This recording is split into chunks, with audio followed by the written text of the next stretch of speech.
where each worker may bloom, secure from the pests, obeying contradictory thoughts. Our unification of thoughts is more powerful a weapon than any fleet or army on earth. We are one people, with one will, one resolve, one cause.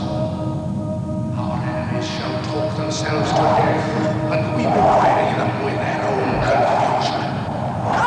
We shall prevail. On January 24th, Apple Computer will introduce Macintosh.